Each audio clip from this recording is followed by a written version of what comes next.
Listen, never in my life associated the word boring with baseball. We know what's up.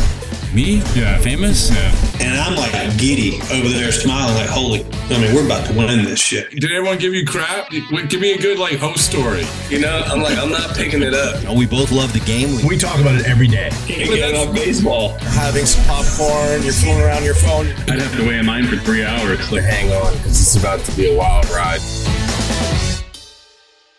There's no human being on the planet that I'd rather be talking to right now more than Vaughn Grissom. You're such a fraud, man. You're just I don't need a jacket. And you're sitting there. Hey, we can start over if you want. Fake it till you make it. You want to start over? No, we're good. No, you sure? Yeah. I mean, come on. We're good. I'm helping you acclimate yourself. This is basically like climbing Mount Everest. It's like the oxygen that you get. Especially from Florida, for sure. Oh, that's what I mean. It's so shame. Your blood just thinned out. I was telling everybody 2 weeks ago, so we're sitting here in Worcester, Massachusetts, where it's, 30 degrees, where it's 30 degrees everywhere. I was just telling someone 2 weeks ago, I was sitting in Florida doing an interviewing Lucas Giolito, and we had to stop because my phone was overheating. No. I'm like, we're gonna remember this moment. I'm like, oh my God, what I would give for the phone. Was it even, you went to Jacksonville, right? Yeah, we went to Jacksonville. Nice. So yeah, we went from freezing to the heat, sweating, you said, back to the cold. So. Well, hey, listen, you've off to a good start. Congratulations. Appreciate it. Yeah, I'm here to tell you good job. Thank you. And I told you this at the beginning when I saw you play at the beginning of camp, that you looked more confident. I didn't tell you maybe these words exactly, but you looked more confident. You obviously looked a lot stronger. You looked healthy, all of that. Mm-hmm. And now you're carrying it in the season. The spring training is a weird thing, right? Oh, yeah. And you look back at it and it's probably okay, I'm starting good, but now I have to really do good, and now I'm in this competition, and now, wait a second, and now I'm in AAA, now I have to do this, now I have to regroup, all the... It's a mind, Yeah, I know what you mean. Yeah, yeah, right? So take me through it. Take me through sort of what the last month and a half has been like for you. It's just been one of those things where, you just got to control what you can control and understand that, one, there's nothing I can, there's not a ton I can do in the situation that I'm in, but you just have to trust the process and understand that your time maybe not be now, but it doesn't mean that it's not going to come, or there's not something I guess you can do about it. But at the end of the day, there's only so much you can do until it's up to other people, So it's been whatever, So it is what it is. That's what I've taken from it, just be where my feet are has been the motto, and play hard. I've asked this a lot of times. How old are you? 24. 24. When you're 22, handling it is probably completely different. Yeah, for sure. Yeah. And I maybe even asked you this last year when you were hurt. Mm-hmm. But you look back at how being where your feet are and doing well. That's the other part of it. So if you look back at how much you've been able to, you're equipped to handle something like this, must be a lot, right? Mm-hmm. Yeah. Someone's using. Roman Anthony? Are you using a torpedo bat? Everyone wants to know. No. All right. Good. All right. Good. There goes the narrative. So, before Roman rudely interrupted us. So the mentality is different, right? Yeah. Just like I said, you got to be where your feet are and take care of the things you can take care of, and everything else. 2 years ago, you can say those things, but when you enacted them, Yeah, that was you talking about with the Braves when I first. Even I'm just saying as a younger man, Yeah, it was the scenario, over there with the Braves was a lot different. So, coming up, it was the same thing. I feel like I've always had a good grasp of it. Things kind of happen. There's not really, you're never really expecting some decisions, and it's hard to expect some of the things that happen because everything is out of the blue or it happens quick. Like that's always something I always say is like it happens quick. So like even when I'm talking to the younger guys, like, yo, like be ready because shit happens really quick, and like you're never really expecting it, and even when like you're least expecting it is like when it's gonna happen the most almost. So you know, that's just the game we play. Did it happen? Did it feel like it happened quick for you this spring? Like, you know, because like I said, like you know, 1 minute I'm going saying you're awesome. You know, the next minute you're like you getting news that you're not going to make the team. You know. No, it was if I'm going to be completely honest, it was something I kind of saw coming for a couple weeks. Honestly, I guess I'm a little bit older in this game now. I like have experience. I've seen some shit. You know, so. It wasn't surprising at all, you know. I knew I wasn't like. I feel like I was doing and I was trending in the right direction. I was doing what I feel like I was progressing with the spring, but I kind of just felt it happening. So it wasn't really a surprise. It almost, in a weird way, it almost felt better.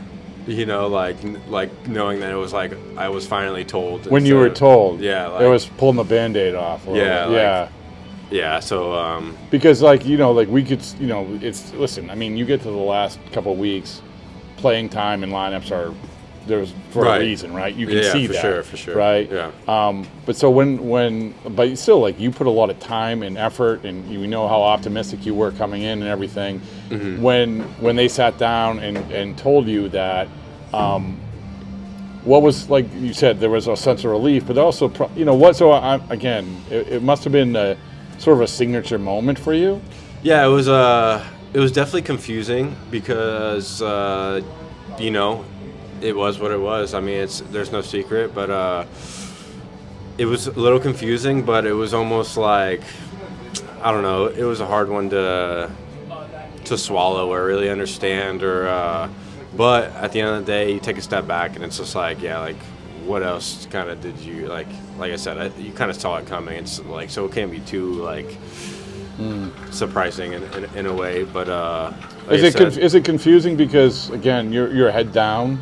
Your head down and like, hey, I'm trending in the right direction and whatever. Yeah, in a way. In a way, I feel like I ended off the year last year on a solid note, and I went to the off season and I grinded my ass off, and I got better at the things that they wanted me to get better at, and felt better, you know, and but I get it. No, I understand the other side of it too. But you know. It's tough, you know. It's tough because they got to do, you know, what's best, and sometimes what's best in your eyes isn't what's best in their eyes, and especially for the long run. And they have great talent here, so like either direction they go is, you know, it's a good choice, you know. What did they want you to work on? Like obviously, like I said, I want to reiterate, you're off to a good start here for the season, which is important. And I'm not just saying that it's important because it's a couple of weeks. But it's important. I just talked about it with your manager. Sometimes it's hard, man. Like when you get that news, you're like, oh shit, you know. Yeah. So, but what were the things that they said? Oh, we want you to work on. Just like the start of double plays and then going to the left and just being like the first step quickness and obviously putting on the weight and being stronger and you know, doing a lot of those things and just I guess the whole game. I mean, but especially that and swinging harder, I guess, and or you know, gaining bat velocity, which I feel like everyone's trying to do. So, but you did. I mean, I told you that 3 miles an hour, right? Yeah, like so that was early. I feel like I did a lot of the things, but like I said, the cars just weren't good for me, you know, whatever. So with all that being done, it was still some things that I'm sure they were looking for that, you know, that. It just is what it is, you know. I don't get to. There's nothing I can do. You play first. Playing first. Yeah, playing everywhere. I think I got my first stint at third today, and played a little bit of first and second. Did you play? I mean, I know you probably played third before, right? Yeah. You played first. No, I did one time in travel ball, like, you know, way back when, you know, like. But yeah, our first baseman was pitching. I'm like, really? I'll go to first. I don't, you know, and made some plays over there, you know, way back when. But But this Oh, this is playing. this is triple A game, this is man. yeah, it's all a game. It's all a Yeah, game. I don't No, know. no, but it's it feels cool over there. You know, honestly, I love playing different positions. You know, like getting a different perspective and a whole different feel, and it's cool. You know, I wouldn't put too much thought into it. I'm sure it's just to be more versatile and get guys opportunities at other positions and stuff like that. So I'm not like put too much stock into it, but it's cool to know. You know, 'cause- Well, let me spin it this way for you. I think that like by them doing that and them saying that, saying, listen, we want to find a way for you to play. Like we want to find a spot for you to play. You know, and we don't know what injuries are going to happen or whatever, but we think that highly of you that, hey, not necessarily if second base opens up, but if something else opens up, we want to have you as an option. Yeah, it's cool to. It's definitely. I love being a baseball player. My favorite baseball player was Ben Zobrist. I'm sure I've told you that, and just being able to know and just have experience at all the positions, like that's the only thing I can take from it. Which like I said, I like being a total baseball player. Like I even think about I love even doing catching drills sometimes just to know. Like obviously I'm probably never gonna get back there, but like. Lord and behold, if it did, like I was like, I've done it before, whatever. Yeah. Even if it's fly balls in the outfield or whatever, I just like to play the whole game. I think Jazz said it so well. It's a kid's game. It is a kid's game. So you go out there and just play the whole game, and it's. I think that part of it's fun. It's a kid's game, but listen, at least in travel ball, you never played in 30-degree weather. I guarantee you that. For sure. What was your travel ball team's name? We were FTB at Florida Travel Ball. We ended up we were the Giants when we were FTB Giants. Who else? Anyone else notable play for you? Yeah, Riley Green with the Tigers. Yeah, he was one of our guys. Carson Palmquist. He's a lefty with. This with was all on the Rockies. same team. Yeah. Romero, our catcher, was pretty good. He went to Vandy. Tristan McKenzie's little brother. With TJ McKenzie. Yeah. His brother's Tristan. And then, we had some guys. We had some dudes. All right. Some guys that played. Can I ask you? Ball. This is a big picture question about travel ball. Mm-hmm. Are you we talk about how kids is more than ever. You're 6 years old. You have to you keep up with a 6-year-old. Yeah. Right. Because I saw this kid on Instagram, on Snapchat, on YouTube, whatever. Mm-hmm. We have to. All right. Then the parents are like, we gotta start travel ball. Let's go. What's your take on it? Because then you have cases like Mike Trout's a big proponent of, hey, listen, man, play football, basketball, baseball, all of it. I think you definitely have to play multiple sports. I think that is a big thing. Just learning how to compete and I think it's the same thing like playing other positions. Like you just to know how to compete and find what works for you in other sports too is gonna help on the baseball field, just like that competitive nature. But I also think like not necessarily travel. I started travel ball late and probably around late nowadays. It was like still 10, but we weren't playing every weekend like I know some of these people are. But I think it was important to. I practiced by myself a lot, like I was a big on like just trying to hit all the balls up the middle, like every ball up the middle. I feel like people try to skip that and they're going to travel ball and they're trying to hit homers and they're trying to put on and look good. The club, man. That's what this is all about. It's like swing hard, swing up, hit the ball out, right? Whatever it is. For me, it was always like I knew I would get there eventually, but like trying to hit the ball hard up the middle was like a main thing. That was like everything, and just competing, even playing wiffle ball, like just playing a ton of wiffle ball is I tell you? Yeah. I have a one-finger shit kicker. Yeah. Oh, come on, that's right. Oh, let's I'll come back with a wiffle ball and bat. That might be the one thing I can compete in. Yeah, for sure. Yeah, but no, it's true. Like it comes back to what you're talking about. It's practicing by yourself. It's playing wiffle ball. It's playing other sports. It's all of that. It's competing. Like I said, it's just competing and just like playing a lot, and it's got to be fun. If you're out there already, like we say 10 years old, and you're like getting frustrated because obviously you're gonna get frustrated, but like if it's consuming you and like you're a helmet slammer at 10, bro, it's not gonna get better. Like you have to find a way to enjoy it and like see the light. I mean, especially if you're 6, like you said, or 10. Yeah. Like, dude, you have so much time. But people don't. It's hard. It's harder than ever to. For know sure. that, like For sure. And I would say one thing I would do if I was like raising a kid, you know, in this age is like I would try to just hit small stuff. Just hit a bunch, like go out there with beans and see what the smallest thing you can hit. I like that. You know, like or whatever. Yeah. Me and my mom, she used to throw BBs at me all the time, like, and I would just whack Really? them, you know? Oh yeah. Oh, like BB gun BBs. Yeah, BB gun BBs, and like, bro, there's probably millions in that yard right now, you know? Like, Really? Yeah, I What would a get them great green. idea. So like, yeah, like just trying to work backwards, right? Like if the ball's this big, you know, that thing's gonna look like a watermelon if you can nail a BB, especially if they're throwing hard, and even like my girl used to throw tons of BBs at me, and it's just like whip that thing around, like, dude, just have fun with it, and then you know. Is that hard to? This is a maybe a cliche question. Like all the things you're talking about, that's fun, right, man? Like it's it's fun. It's fun. Get a broomstick and do it. Like it's like, you know, eventually you're gonna get it. You know. Is it hard to when the stuff that we started this conversation with all this like heavy stuff? Mm-hmm. It's hard. I would imagine it's hard to like, you know, you show up every day.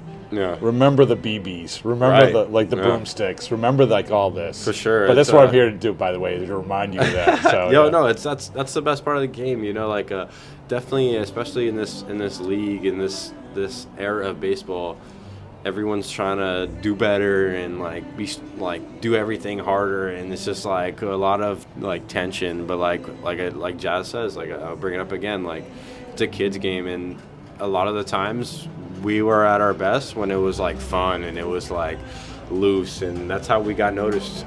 Most of us got noticed anyways, you know. And then you get close, and then it's like you tense up. And you're like, oh, I'm right there. But like, it's a good thing to loosen up and, you know, like Ichiro, play pepper out there, you know, like relax a little bit and just like mess around in a way. Take it serious, but like mess around too. It's got to be fun. You have to trust me with it. Did you room with Cassis in spring training? Yeah, I did. Yeah. So like that's, you know, there's have to be a certain personality to room.